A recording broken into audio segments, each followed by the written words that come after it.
Assalamualaikum warahmatullahi wabarakatuh. Gimana kabarnya pemirsa, apa kabar? Sehat ya, dalam keadaan sehat mudah-mudahan, dan juga teman-teman di studio senang sekali Serta Damayanti kembali menjumpai Anda di Forum Dialog bersama DPRD Provinsi Banten. Boleh tepuk tangan kembali. Pemirsa, kita tahu problematika honorer ini masih menjadi isu panas di lingkungan pemerintah Provinsi Banten. Di tengah waktu yang semakin mendekati batas akhir, pemerintah Provinsi Banten ini agaknya juga tentunya perlu meramu strategi untuk memberikan solusi terbaik atas nasib para honorer yang ada di Provinsi Banten. Seperti yang kita ketahui bersama, Kementerian Pendayagunaan Aparatur Negara dan Reformasi Birokrasi atau Kemenpan-RB ini telah menyatakan secara resmi tentang penghapusan tenaga honorer di instansi ataupun juga lembaga pemerintahan mulai 28 November 2023 mendatang. Dan menyikapi kondisi tersebut, tentunya harus ada langkah antisipatif yang telah dilakukan oleh pemerintah Provinsi Banten, yakni salah satunya adalah dengan pengangkatan dan juga perekrutan pegawai pemerintah dengan perjanjian kerja atau P3K yang sudah berjalan di lingkungan pemerintahan Provinsi Banten.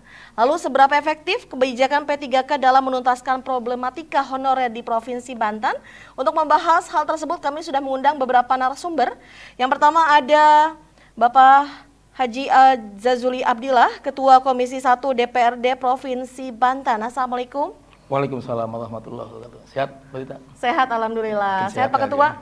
Alhamdulillah. Alhamdulillah. Masih ngurusin honorer kita ya. Masih idola ya. Idola para honorer nih kayaknya nih Pak Jazul ini ya. Saya selalu ya Pak ya. Dan kita juga sudah bersama dengan Badan Kepegawaian Daerah Provinsi Banten. Ini ada Kepala Bidang Pembinaan dan Data Kepegawaian, ada Bapak Aan Fauzan Rahman SEMAK. Assalamualum. Waalaikumsalam warahmatullahi wabarakatuh. Sehat Pak Aan? Alhamdulillah sehat. Kali pertama kita bertemu ya? Yap. Ya. Oh. Masih improve nih ya, masih sibuk mengurusi honorer ya? Cukup pro. Cukup improve ya Pak ya. Nanti kita akan tanya juga seperti apa nih ya Baik. keberlanjutannya. Dan kita juga sudah mengundang dari tokoh masyarakat. Ini pemirsa ada Bapak Eko Supriyatno MSc MPD. Assalamualaikum. Waalaikumsalam. Waduh, ini paling keren kayaknya nih. Topinya boleh nih Pak. Produk lokal. Luar biasa. Produk Pandeglang punya ya. Pandeglang. Luar biasa. Dan kita juga sudah bersama teman-teman ini dari mahasiswa-mahasiswi dari UIN SMA Banten dan juga ada beberapa dari honorer Banten. Halo semuanya, Assalamualaikum. Tetap semangat? Semangat ya, walaupun mukanya tetap lesu ya. Baiklah, sebelum kita bahas tema kita lebih jauh nih terkait dengan menakar efektivitas kebijakan P3K dalam menuntaskan problematika honorer di Banten, saya ingin bertanya dulu ke Pak Ketua, ini bagaimana Pak Ketua melihat problematika honorer yang masih menjadi isu panas nih Pak di lingkungan Pemprov Banten sampai dengan saat ini? Panas ya, Pak. Luar biasa. Ya gini, memang sampai hari ini kita mulai berangkat dari regulasi ya. Regulasi memang ada ancaman dalam tanda kutip tanggal 28 November 2023 ini ada istilahnya penghapusan tenaga honorer. Gitu, walaupun tafsirnya sangat lebar dan panjang. Ada dihapus dari yang honorer diangkat P3K kehapus. Dari P3K jadi ASN kehapus. Ada makna itu. Kedua, ada penghapusan yang disebut dengan yang tenaga driver, cleaning service, kemudian keamanan, itu tidak masuk injek ke BKN sehingga nggak terdata di BKN. Itu maka mereka disebut terhapus gitu. Yeah. Dan memang agak ekstrim bahwa memang ini amanah undang-undang bahwa pegawai yang ada di Indonesia itu ada cuma dua, yaitu ASN atau pegawai negeri, satu lagi pegawai dengan perjanjian kerja atau P3K. Di luar itu ya nggak ada pegawai. Nah itulah konsekuensi istilahnya maka dihapus. Nah istilah hapus ini yang membuat gelisah kawan-kawan di bawah karena jujur ini di tiap dinas, di tiap OPD, di tiap instansi vertikal maupun yang di daerah itu kan yang bekerja yang luar biasa tenaga honorer gitu ya. Awalnya mereka OB Pramubakti, lalu berkembang dia sekolah, kemudian dia belajar, dia bimtek, kemudian dia bisa bikin PowerPoint, walaupun nggak punya power, nggak punya poin ya. Ya PowerPoint untuk pimpinannya, ya kan. Ada yang awalnya supir masuk, ya kan, dengan masa kerja 15 tahun, kemudian dia masih udah berubah menjadi tenaga administrasi. Awalnya dia satpam, mungkin dia juga meningkat, akan menjadi komandannya atau jadi pamdalnya di situ meningkat. Nah di situ dengan kebijakan yang baru yang didata adalah mereka yang bukan itu. Nah, makanya ini adalah kegelisahan yang paling akhir ya. Akhirnya mereka merasa terhapus dari data BKN. Nah kemudian di Indonesia ini, di kita ada tradisi ganti pemimpin, ganti kebijakan, ganti regulasi. Nah, dulu dengan edaran 165 itu yang menafsirkan bahwa itu akan dihapus di tahun ini tanggal 28 November 2023. Nah, rupanya ada tren bagus ke sini berdasarkan desakan, berdasarkan curhatan teman-teman. Kita juga menyampaikan ke Menpan RB, ke BKN bahwa ini ada persoalan di daerah. Jadi pusat jangan seenaknya saja lah membuat satu kebijakan yang berdampak kegelisahan teman-teman di daerah. Betul. Karena kan ini yang butuh adalah Pemda daerah, ya kan, yang kemudian anak bangsa, anak daerah yang memang diangkat melalui SK kepala dinas dan SK wali kota, bupati dan gubernur dulu ya. Kemudian juga mereka juga memang dibutuhkan, akhirnya menjadi mata pencaharian. Satu orang honorer itu menghidupi, menafkahi 4 nyawa di rumahnya. Betul. Persoalannya hanya 2, yaitu status dan kesejahteraannya. Makanya tuntutan mereka itu 2. Pertama soal statusnya, kedua soal kesejahteraannya. Iya. Ya, belakangan kesejahteraan ada pengen BPJS, ada yang pengen JHT, ada yang pengen naik gaji. Nah, itu kan soal kesejahteraan. Selebihnya soal status mereka. Apakah saya tetap jadi THL, naik dikit jadi yang di SK-kan oleh BKD atau oleh kepala daerah, atau masuk injek ke BKN gitu ya. Lama-lama jadi P3K, kemudian mereka nasibnya menunggu apakah akan diangkat jadi PNS atau jadi ASN. Nah, alhamdulillah nih saya lihat ada tren maju karena menteri yang sekarang Menpan RB Mas Anas itu Abdullah Abdul Anwas bilang bahwa akan terus dievaluasi, bertemu dengan para gubernur dan kepala daerah, akhirnya tidak jadi akan dihapus. Nah, ini perlu kita pertegas lagi. Jadi berita gembira buat kawan-kawan honorer minimal, walaupun kesejahteraannya belum naik, statusnya belum jelas, tapi mereka tidak jadi dihapus itu proses sebelumnya. Oke, baik. Kembali lagi terkait dengan kita tahu nih Pak An mengingat waktu yang sudah semakin dekat dengan wacana penghapusan honorer yang ditetapkan Kemenpan RB, apakah hal tersebut berdampak pada produktivitas pelayanan di lingkungan pemerintah Provinsi Banten? Oke. Menurut kami secara produktivitas yang terjadi dalam konteks honorer yang sekarang ada di Provinsi Banten juga tidak mendasar kalau misalkan produktivitasnya berkurang. Dan kami tidak menemukan dampak-dampak seperti itu. Bahwa Provinsi Banten sudah memberikan hak dan kewajiban dan kekhawatiran mereka ini akan dihapuskan atau akan nanti tidak diperpanjang dan lain sebagainya. Tadi sudah disampaikan oleh Pak Jajuli bahwa 3 surat edaran pun juga terkesan ada saling bertolak belakang antara awal dan akhir. Dan tentunya ini juga masih menjadi bahan diskusi dari pemerintah pusat untuk mencarikan bentuk-bentuk solusi yang konkret gitu. Jadi untuk teman-teman dari honorer jangan khawatir, dan kami pun menilai produktivitas dari teman-teman honorer masih sangat terjaga. Demikian. Oke, dengan tidak jadinya dihapus dari honorer sendiri, apakah ada formulasi yang sudah disiapkan untuk tenaga honorer sendiri Pak di Provinsi Banten? Tentunya penanganan ataupun solusi-solusi alternatif untuk tenaga honorer kami di daerah tidak bisa berdiri sendiri. Itu harus ada drive dari pemerintah pusat juga dari sisi regulasi yang pastinya. Dan alhamdulillah kalau saya ingat itu kurang lebih 1 bulan yang lalu APSI, Asosiasi Pemerintahan Seluruh Indonesia juga khusus bertemu kalau nggak salah di IKN pada waktu itu dengan fokus untuk penyelesaian masalah honorer. Di situ memang didiskusikan beberapa solusi-solusi alternatif, namun tentunya ini pun juga harus disetujui mekanisme tersebut oleh pemerintah pusat. Contoh kalau misalkan terkait dengan outsourcing, kalau kita misalkan bisa lebih detail lagi, itu juga mungkin bukan alternatif yang paling baik justru, karena ada mekanisme tertentu untuk menuju arah outsourcing. Persiapan dari sisi kompetensi dan lain sebagainya. Tapi insya Allah dalam waktu dekat pemerintah pusat akan memberikan solusi yang mungkin terbaik untuk teman-teman honorer semua, dan ini tidak hanya untuk Banten tapi untuk seluruh pemerintah daerah gitu. Oke. Pak Ketua, rencana untuk penghapusan tadi sudah dikatakan oleh Pak Ketua bahwa tidak jadi dihapus gitu kan. Lalu sebenarnya formulasi seperti apa yang mungkin menurut Pak Ketua mungkin bisa diharapkan untuk bisa nantinya bisa mengangkat status dari tenaga honorer yang jumlahnya ini lumayan banyak sekali, ada 17 ribuan ya. Ya, solusi kan nggak bisa tunggal. Ini bukan hanya urusan BKD ya. Ini juga urusan keuangan dengan DPKD, ini urusan kebijakan dengan kepala daerah gitu. Juga ini urusan dengan pusat. Kita tahunya pusat. Pusat siapa sih? Pusat itu kan ya Menpan RB. Sistem formasi yang menentukan Menpan RB. Turun ke mana ke BKN.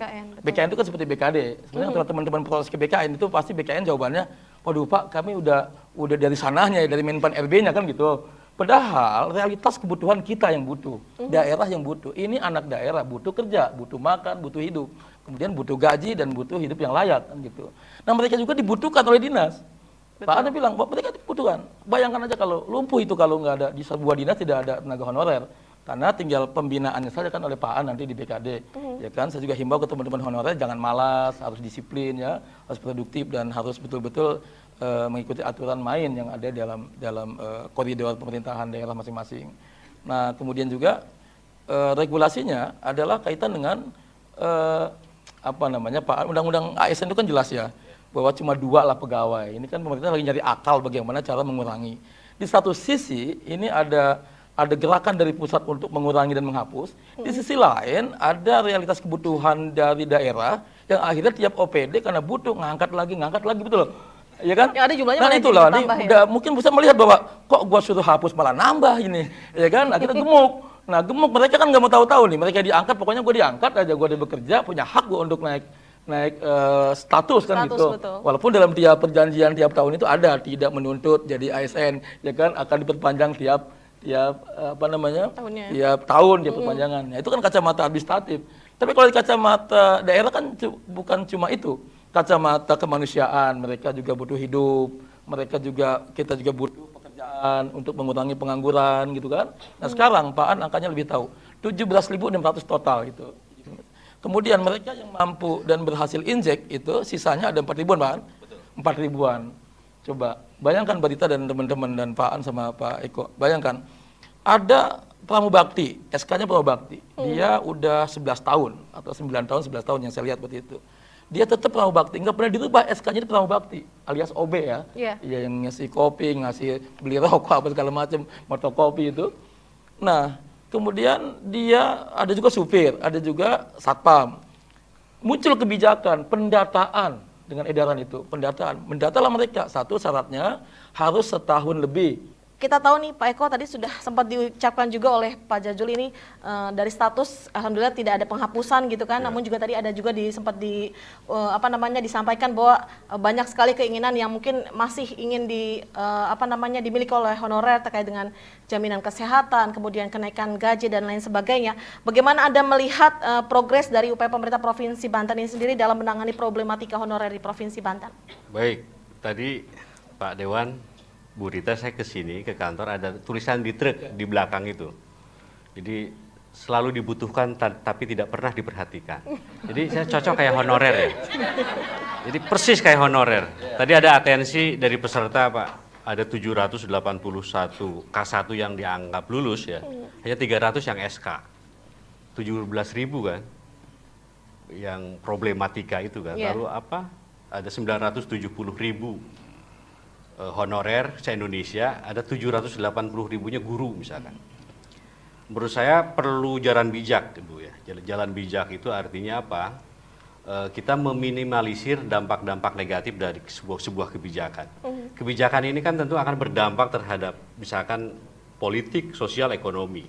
Bicara politik nanti tidak baik terhadap calon kepala daerah atau wakil kepala daerah karena tidak populer. Berimbas terhadap anggaran dan sebagainya. Walaupun tadi yang dijelaskan oleh Pak Dewan adalah amanah Undang-Undang Nomor 5 Tahun 2014 tentang PNS. Lalu yang kedua bicara status sosial, honorer itu bukan melulu persoalan uang sebenarnya. Mereka juga status sosial, dia dihargai oleh tetangga dan masyarakat sekitar. Walaupun gajinya kecil tapi pakai baju PNS kan keren. Sama tetangga gitu kan. Kalau bicara ekonomi, bayangkan coba, ketika tenaga honorer diberhentikan secara mendadak, itu akan berdampak terhadap pengangguran yang banyak. Betul. Pengangguran yang banyak itu adalah beban negara, beban daerah.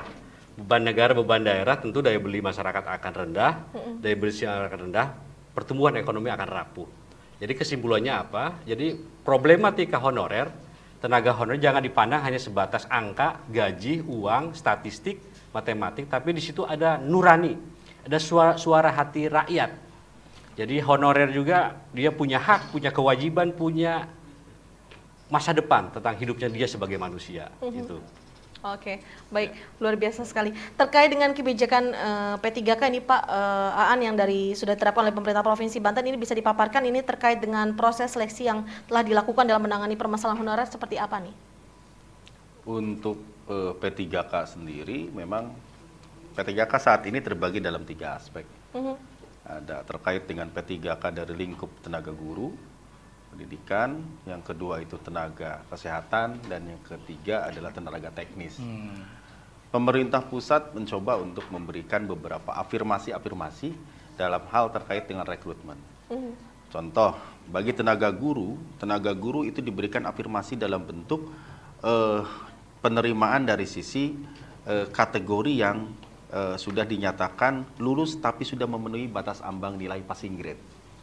Contoh, kalau misalkan standarnya itu kelulusan itu adalah 70, lantas di atas 70 dia itu sudah memenuhi nilai tersebut, tapi alokasi formasinya hanya misalkan 5, hanya 5 yang tertinggi masuk.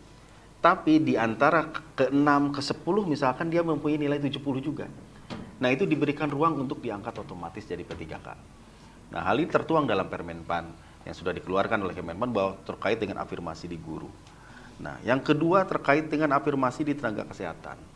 Afirmasi tenaga kesehatan juga, itu juga diberikan afirmasi dalam konteks apabila dalam konteks melamar dalam lokasi yang jauh, dari sisi umur, dari sisi jenis formasinya, itu juga diberikan kemudahan tertentu dalam bentuk scoring point. Poin yang diberikan bertambah.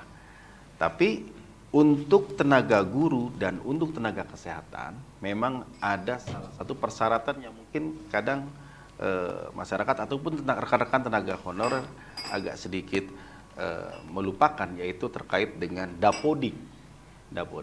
Dalam tenaga guru, persyaratan afirmasi tersebut harus terangkum apabila guru tersebut masuk dalam daftar pokok pendidikan. Betul. Dan untuk juga kesehatan itu juga harus masuk dalam konteks data sistem informasi tenaga kesehatan, kurang lebih sumber daya manusia kesehatan. Nah, 2 itu. Terkait dengan teknis pun pemerintah pusat sudah memberikan afirmasi. Apa yang diberikan afirmasi di sini adalah mungkin baru sebatas pengalaman kerja diberikan afirmasi. Kenapa? Ini untuk menjawab salah satu dari beberapa yang diinginkan oleh para rekan-rekan honorer kepada pemerintah, bahwa ketika mereka mengikuti ujian, taruhlah di situ ada formasi A, B, C, lantas apabila digabungkan dengan masyarakat umum maupun yang lulus yang baru, misalkan fresh graduate, mereka merasa kemampuan mereka agak sedikit misalkan dibandingkan dengan fresh graduate, padahal belum tentu juga seperti itu. Lantas pemerintah memberikan afirmasi bahwa untuk P3K teknis diberikan syarat minimal dia harus mempunyai masa kerja. Masa kerja sebanyak 2 tahun, terlepas itu di swasta ataupun di pemerintahan. Sepanjang itu terpenuhi barulah dia bisa daftarkan. Memang tidak dalam konteks dia sudah masuk dalam grouping sistem tersendiri kayak SISDMK ataupun juga dalam data Dapodik. Baru sebatas itu afirmasi yang sudah diberikan pemerintah pusat untuk honorer. Yang mungkin ke depan ada afirmasi lanjutan untuk lebih mengkedepankan, mungkin lebih mendorong agar honorer bisa terangkat sebagai P3K. Oke, kalau misalnya sampai dengan bulan Maret 2023 ini sudah berapa nih yang lolos seleksi dari P3K sendiri untuk pegawai honorer di Provinsi Banten? Kalau untuk fokusnya itu honorer P3K di Provinsi Banten saat ini sekitar berjumlah 1.300-an. Dari 1.300 ini, dominan utama itu adalah dari sisi guru, karena memang pada waktu awal P3K dibuka untuk guru dulu. Guru itu 1.300 yang passing grade, yang 1.300 ini belum passing grade, belum termasuk yang passing grade sekarang, karena passing grade baru diberlakukan pada tahun 2022. Karena jadi pada tahun 2021 atau sampai dengan pertengahan 2022 masih menggunakan kelulusan murni. Kelulusan murni. Nah, dari 1.300 ini relatif kalau untuk dari guru bisa dipastikan itu termasuk yang honorer yang ada di Banten. Kenapa? Karena mereka sudah termasuk dalam data Dapodik. Kecuali mungkin yang ada yang tidak memenuhi kriteria dalam data Dapodik. Di situ memang masih sedikit sekali terkait dengan teknis, baru terbatas kepada penyuluh pertanian. Nah, penyuluh pertanian pun itu juga hasil dari honorer kita. Memang jumlahnya tidak seberapa, hanya sekitar 29 atau 28 kalau salah. Nah, baru di sisanya itu adalah di tenaga kesehatan.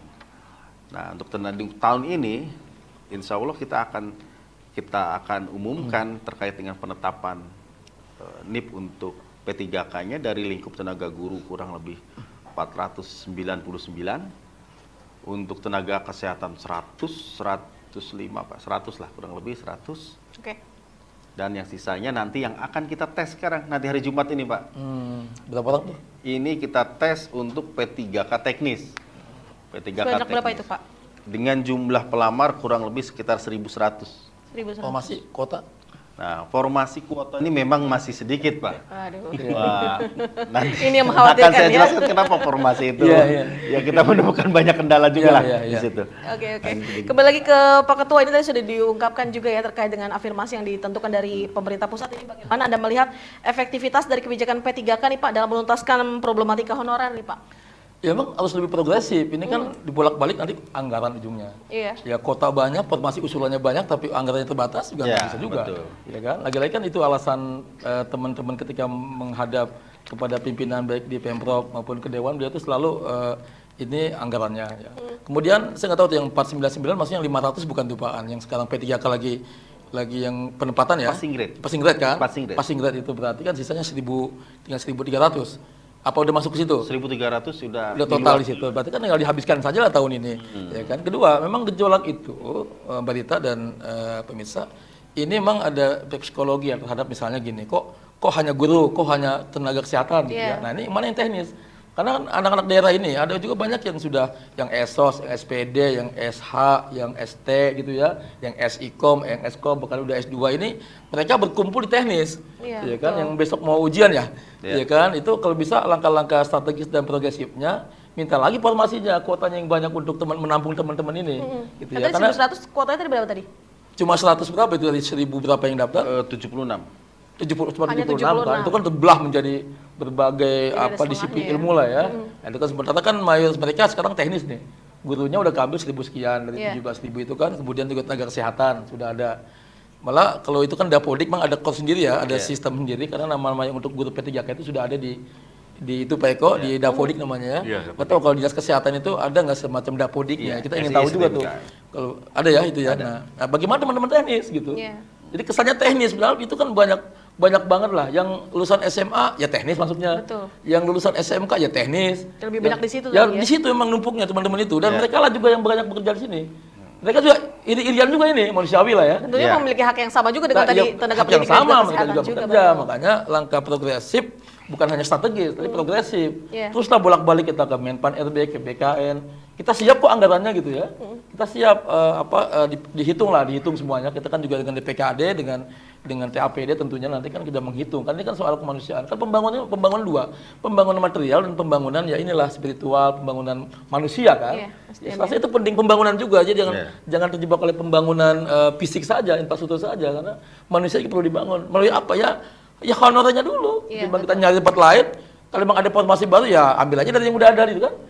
Daripada kita buka lagi rekrutmen karena memang kita masih dibingkai oleh aturan Undang-Undang ASN ya. Betul. Jadi gerakan ini sekarang memang sudah mengarah kepada revisi pasal 131 poin A ya, Pak Eko. Jadi itu soal rekrutmen ASN atau PNS itu diambil dari tenaga honorer.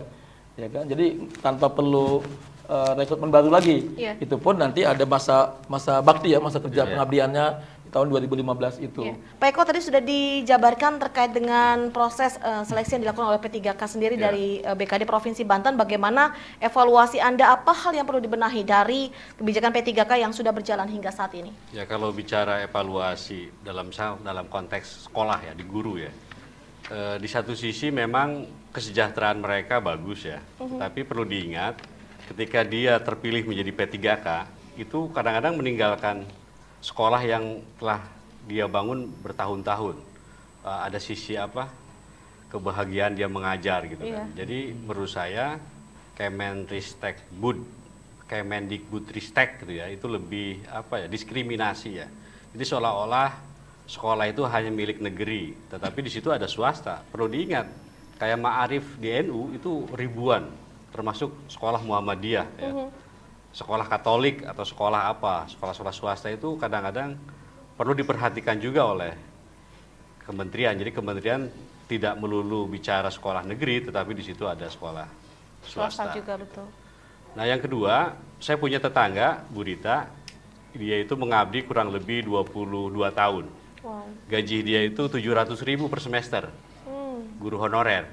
Jadi dia nyambi 4, dia supir odong-odong, ngojek, supir angkot, tambal ban. Yang nambal ban muridnya, yang naik odong-odong muridnya. Udah itu ketemu di kelas. Apa coba yang terjadi? Tidak ada wibawa dan karisma guru itu kan. Iya. Bagaimana mendidik, mencerdaskan bangsa kalau di dalam benak pikirannya bicara beras. Apakah ada beras di dapur gitu kan?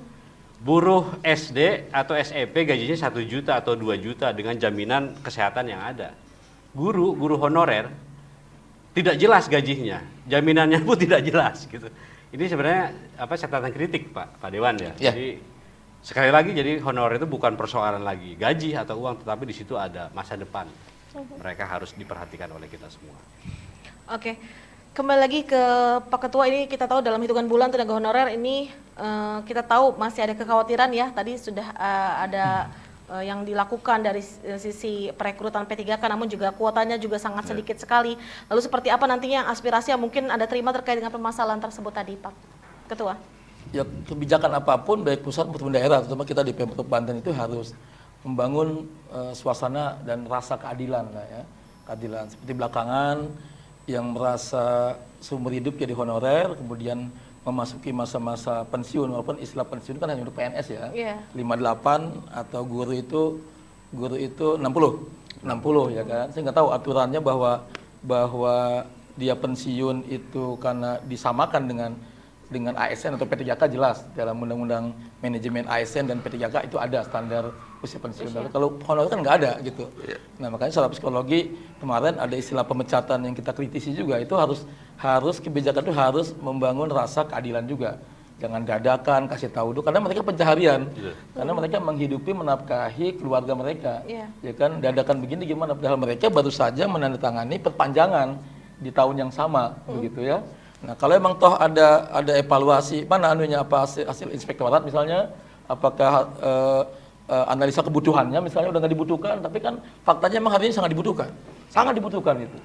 Pasukan yang ada di sekolah-sekolah, di TU-nya, ada kan persepsi orang ketika bicara sekolah itu kan guru, padahal ada tenaga non pendidik di situ, ya kan, yaitu yang TU, yang administrasi, ya penjaga sekolah, ya satpam, ya OB, ya cleaning service gitu kan, itu kan manusia, anak daerah yang perlu diberdayakan juga, statusnya harus jelas dan sejarah juga harus jelas gitu ya. Itu di angka 58. Oke lah kalau disamakan ke situ, ya kan. Nah, tapi kan ini belum jelas, makanya agak ribut juga kemarin.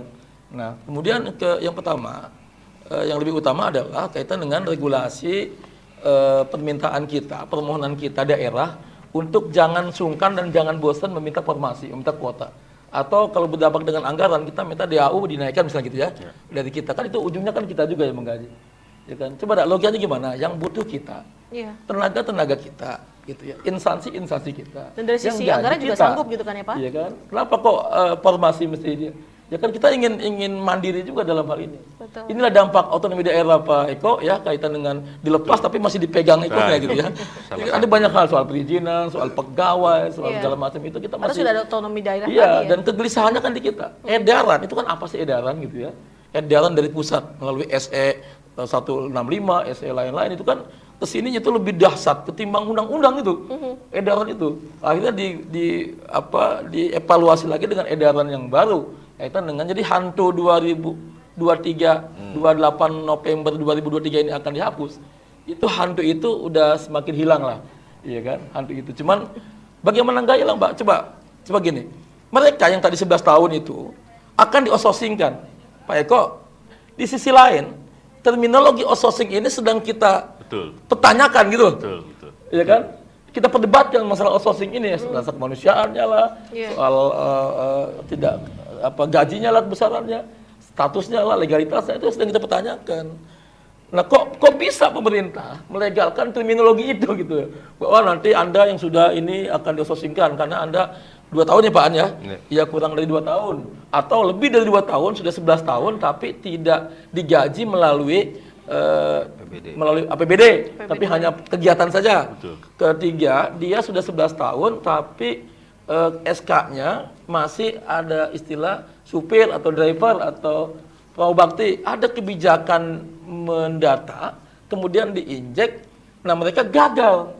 Sementara mereka yang baru diangkat setahun 2 tahun, Betul. gaji dari APBD baru sekitar Berapa lama ya 2 tahun lah ya, Betul. nggak nyampe 11 tahun. Mereka ada, coba di mana keadilannya coba itu? Ketika diumumkan, lah kok lu masuk, gua enggak. Ya kan, kalau masih supir diangkat, dibuka SK-nya, oh lu SK-nya masih supir, masih cleaning service, masih satpam. Nah ini ya, makanya saya dorong Pak An dan teman-teman di BKD, tolong diumpak-umpak di tiap OPD itu juga dilakukan pembinaan administratifnya. Jadi naikkan derajat mereka yang tadinya dia mungkin SD menjadi SMP, SMA, lalu SK-nya rubah gitu, per tahun itu. Ya, karena fungsi mereka pun udah berubah. Iya. Ya itulah kemarin suasana yang tidak adil yang dirasakan teman-teman di kalangan. Nah, kasus baru ini adalah Pak An, itu yang P3K, itu kan 500 kemampuan kita ya, 500. Bayangkan bagaimana nggak berpolemik kita. Ketika diumumkan oleh Menristek Bud ya, itu 552. Ada lebih. Lebih kemampuan kita, katakan formasi awal dengan anggaran kita menyiapkan 500. Dimunculkan 552.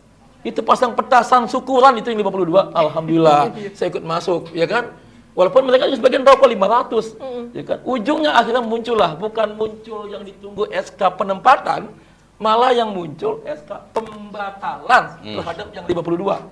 Untuk Banten saja Pemprov, belum lagi kota kabupaten 3.000 sekian yang ada di Indonesia. Itu yang paling aktual ya Pak An ya. Akhirnya yang dipertanyakan siapa? Ya BKD. Di Dinas Pendidikan dan BKD, dan ke kita datang mereka menangis-nangis, besok kita terima besok 52 orang ini yang P1 ya Pak An. Yang P1 itu prioritas pertama ya untuk P3K yang lulus passing grade lah istilahnya. Terus passing grade mereka menunggu penempatan, tahu-tahu ternyata yang ada SK pembatalan, sehingga kemana mereka mencari keadilan?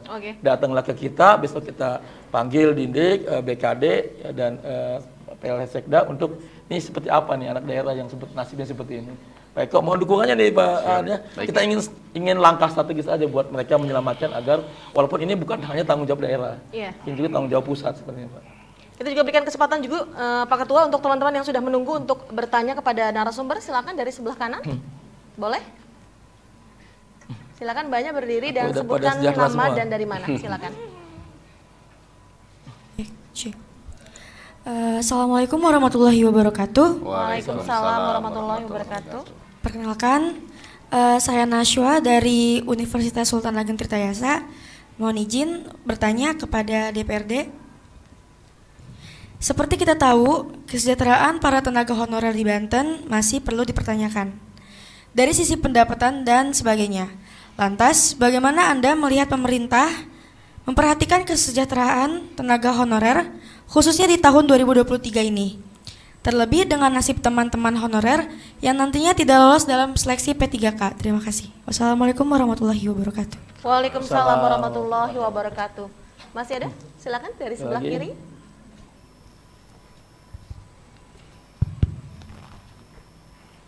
Izin perkenalkan diri, nama saya Ainur Saada.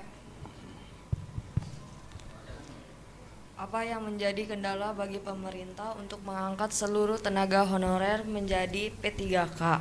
Lalu bagaimana skema yang sudah disiapkan BKD dengan sisa tenaga honorer yang tidak lolos dalam seleksi, mengingat untuk seleksi P3K saja formasi P3K untuk tenaga teknisi saja tidak ada. Lalu seperti apa nasib 7.000 tenaga teknisi atau administrasi yang bekerja di Banten? Udah jangan sambil nangis ya. sudah cukup prihatin lah dengan Silakan satu penanya lagi. Sedih nanya. Assalamualaikum warahmatullahi wabarakatuh. Waalaikumsalam warahmatullahi wabarakatuh. Izin bertanya Bapak, bagaimana evaluasi Anda terhadap kinerja pemerintah dalam penyelesaian masalah yang menyangkut pada 17.000 honorer di Banten? Bagaimana solusi yang bisa diambil oleh pemerintah agar kegalauan para tenaga honorer di Banten bisa terakomodir? Terima kasih. Assalamualaikum warahmatullahi wabarakatuh. Waalaikumsalam warahmatullahi wabarakatuh. Boleh tepuk tangan untuk ketiga penanya kita. Pak Ketua, seperti kita tahu ini kesejahteraan para honorer masih perlu dipertanyakan dari sisi pendapatan dan lain sebagainya. Bagaimana Anda melihat pemerintah memperhatikan kesejahteraan tenaga honorer khususnya di tahun 2023 ini? Ya, perjelas statusnya dan naikin kesejahteraannya, kan itu aja. Cuman hambatannya adalah status ini menyangkut kebijakan pusat, masalah formasi dan masalah regulasi. Kesejahteraan, biaya, honor, dinaikin gajinya itu menyangkut kemampuan daerah dari sisi anggarannya, kan gitu. Kendalanya itu, teman-teman tahu semuanya lah. Ya kan, memang kita untuk level provinsi yang lulusan SMA 1,9 kalau tidak salah, ya, yang lulusan sarjana 2,2,5 juta per bulan, yang S2 2,5 juta, itu memang masih di bawah standar UMP. UMP kita kan 3,9-an ya. Tetangga kita DKI udah 49, 2 minggu sekali dapat beras. Tapi kebijakan Pemprov Banten dengan langsung dibawa ke pimpinan Pak Wahidin dan Pak Andika waktu itu, nggak nyampe setahun, teman-teman yang tadinya 1 juta sekarang 1,9, 1,5, sekarang 2,2, itu kan udah naik. Bahkan ada istilah gaji 13, walaupun bukan buat honorer ya. Istilah gaji 13 kan buat ASN, bahkan 14 sekarang gaji 14. Tapi di siasati waktu itu regulasinya dan untuk kesejahteraan teman-teman ada istilah gaji 13 diterima, se-Indonesia nggak ada waktu itu, ada honorer mendapatkan gaji 13, Pak. Hanya di Banten, Pak. Hanya di Banten waktu itu. Ya, itu bukan THR, Pak ya? Hah? Bukan THR. Nah, diterimanya karena THR kan nggak boleh. Karena honorer nggak boleh menerima THR, hanya untuk ASN aja. Maka disiasati gaji 13 itu menerimanya sebelum lebaran gitu. Jadi anggaplah THR. Jadi gitu, lebaran duluan gitu. Lebaran duluan karena ada banyak temuan soal THR, jadi teman-teman juga harus tahu regulasinya ya. Kita inginlah waktu itu kita tanyakan betul, ingin mensejahterakan, ingin menaikkan, cuman hambatan uangnya, besarannya, kemudian juga kondisi keuangan kita dan hambatan soal regulasinya. Jadi sebenarnya udah mulai, mudah-mudahan ke depan meningkat. Nah, komponennya ada lagi nih sekarang JHT, jaminan hari tua. Kalau BPJS sudah ya, ada ya, include di situ. Nah, terpisah. BPJS terpisah. Beda lagi. Kemudian nanti ada yang fungsi-fungsi lain, ikut kegiatan sebagainya, itu memang ini. Kalau guru beda lagi, memang ada coding sendiri ya.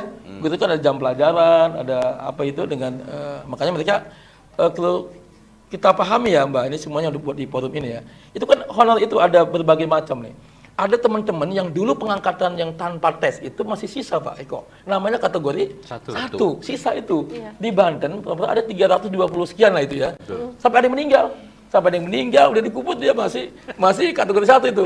Sampai pensiun ya, usianya udah 60 udah nggak mau kerja, belum diangkat dia. Itu sisa yang merasa lebih berhak daripada yang lain, itulah. Lebih dulu. Nah, kemudian sisa itu ada lagi yang kategori yang kesininya kan. Kemudian mereka juga ada yang guru, ya kan, berarti yang fungsional guru, pengajar, dan fungsional tenaga kesehatan. Ya kan. Guru pun ada yang lulus passing grade, ya kan, ada yang belum kan. Nah, guru konon katanya janji pemerintah pusat kemarin akan dihabiskan lah, ya kan, akan dihabiskan tahun ini, pokoknya guru akan dihabiskan Bang, ya kan, presiden ngomong gitu, ya kan, di depan para gubernur dan APSI ya itu bahwa ini akan dihabiskan guru itu. Nah, mereka ingin berlomba, ya dihabiskan, tapi kapan? Kedua, gua dulu perlu dulu gitu kan. Nah, ini berlomba duluan ini, ya kan, belum lagi soal penempatan segala macam itu. Makanya hari ini dalam forum ini kita sih ingin agar semua pihak nih, baik pusat itu Menpan RB, kemudian BKN dan Kemendagri ya, kaitan dengan kebijakan juga dengan politisnya nanti ini, kebijakan anggaran DAU segala macam kan nanti ya. Kemudian di daerah itu adalah gubernur ya, PJ gubernur, kemudian sekda sebagai TAPD, kemudian nanti BKD ini kan sebenarnya manusianya. Jadi kotaknya di BKD lah, administrasi BKD. Tapi kan BKD dalam konteks menaikkan JHT itu kan tergantung anggaran. Siapa? Tergantung Bu Rina. Ya di TAPD, di BPKD gitu kan, anggaran cukup nggak? Gitu kan.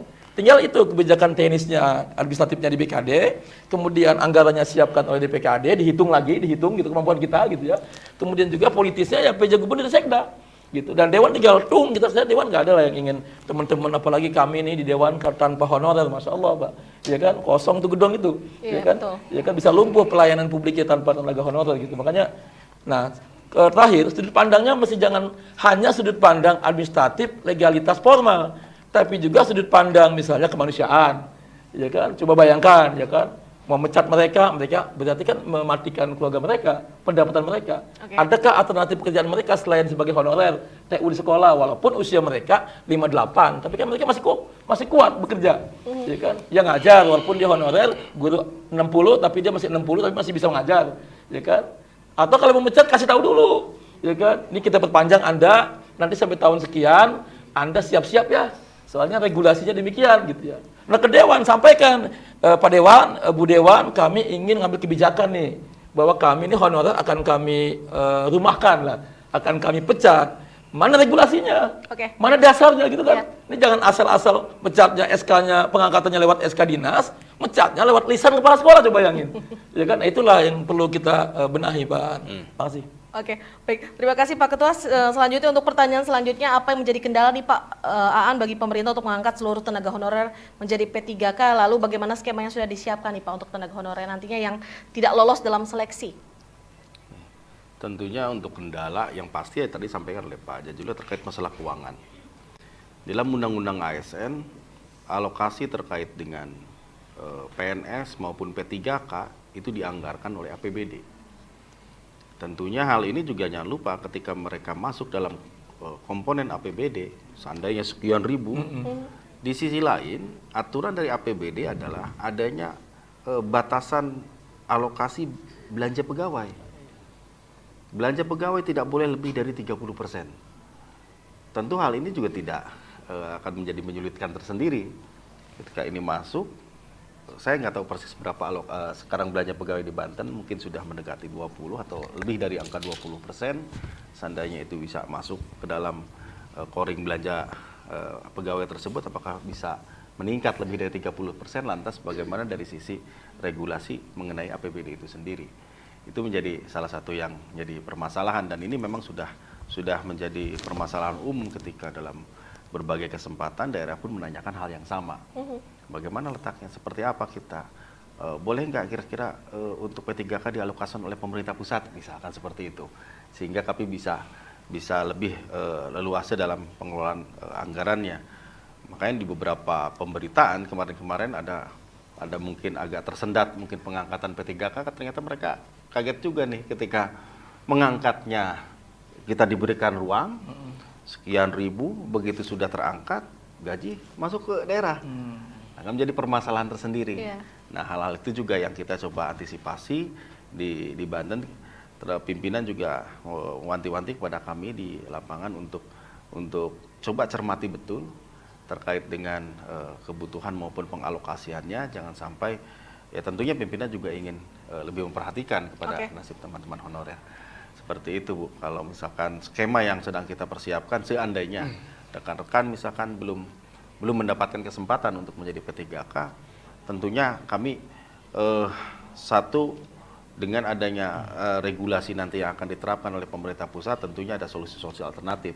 Tapi untuk kami di daerah, ada cara yang coba untuk kami upayakan, yaitu melalui pemetaan terkait dengan sebetulnya persisnya mereka ini dalam bekerja di dalam OPD mempunyai spesialisasi di sektor apa.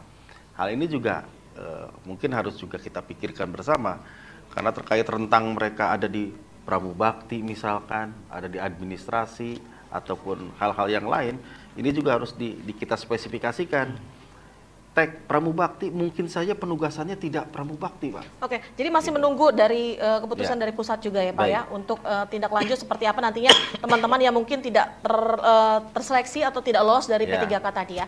Baik, boleh tepuk tangan untuk kedua narasumber kita yang sudah menjawab satu pertanyaan kembali. Pak Eko, bagaimana evaluasi Anda ini terhadap kinerja pemerintah daerah dalam penyelesaian masalah yang menyangkut 17.000 honorer di Banten? Bagaimana solusi yang bisa diambil oleh pemerintah untuk mengatasi kegalauan para teman-teman? Baik, jadi persoalan honorer ini kan sebenarnya dari pusat ya. Jadi pusat itu tidak punya grand design, jadi kerangka induk soal berapa jumlah honorer yang dibutuhkan, soal instansinya berapa, misalkan kalau sekolah-sekolah gitu ya, soal anggarannya gimana, kan itu tidak punya. Jadi menjadi bom waktu akibat lalai, abai, tidak fokus ngurusin honorer. Padahal Pak Jokowi itu, Pak Dewan, kalau mau makan itu kan honorer aja tuh. Kalau mau makan itu kan. Jadi setiap pidato di mana-mana selalu dibahas tentang honorer.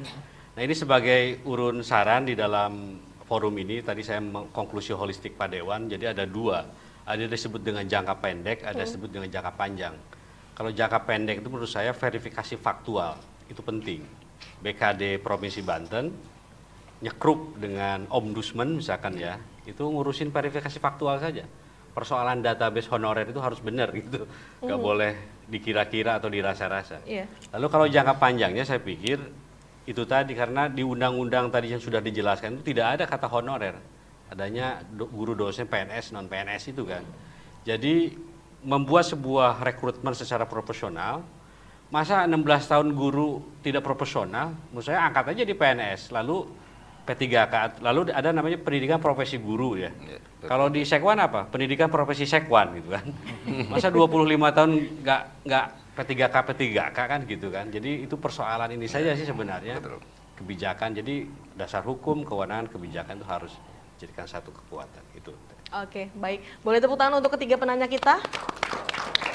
Kita masih ada sedikit waktu untuk closing statement karena kita sudah overtime juga. Silakan sedikit saja Pak Eko apa yang disampaikan kepada pemirsa di rumah. Silakan. Jadi saya pantun saja, belajar dari Pak Jajuli Abdillah. Di sana gunung, di sini gunung, di tengah-tengah Pulau Jawa. Waduh. Honorer bingung, pemerintah akhirnya turun gunung. Tapi yang paling penting, pegawai Banten hidupnya harus sejahtera. Wow. Luar biasa pantunnya. Pak An, apa yang disampaikan? Nyambung nggak? Silakan sedikit saja. Baik, intinya kepada teman-teman honorer jangan khawatir, tetap fokus bekerja, produktivitas terjaga, karena kami dari pemerintah Provinsi Banten juga tidak akan berdiam diri untuk memberikan atau mencarikan solusi yang terbaik buat kita semua. Oke, luar biasa. Tepuk tangan kembali boleh? Pak Ketua mau balas pesannya di pantun? Pak Aan, saya menyebut pantunnya Pak Eko aja. Kopi panas di atas meja, makan siangnya pakai soto babak. Cakep. Buat honorer tetaplah terus bekerja. Semoga berkah dan tetap hebat. Luar biasa. Terima kasih banyak nih atas waktunya Pak Eko, terima kasih Pak An, dan juga terima kasih Pak Ketua, dan juga terima kasih teman-teman sudah membersamai kita di 1 jam ini. Dan terima kasih pemirsa sudah bersama kami 1 jam ini, dan saksikan kami kembali dalam forum dialog lainnya. Akhir kata, Seri Termayanti dan juga seluruh kru yang bertugas sudah pamit dari hadapan Anda. Wabillahi taufiq wa hidayah. Wassalamualaikum warahmatullahi wabarakatuh. Waalaikumsalam warahmatullahi wabarakatuh.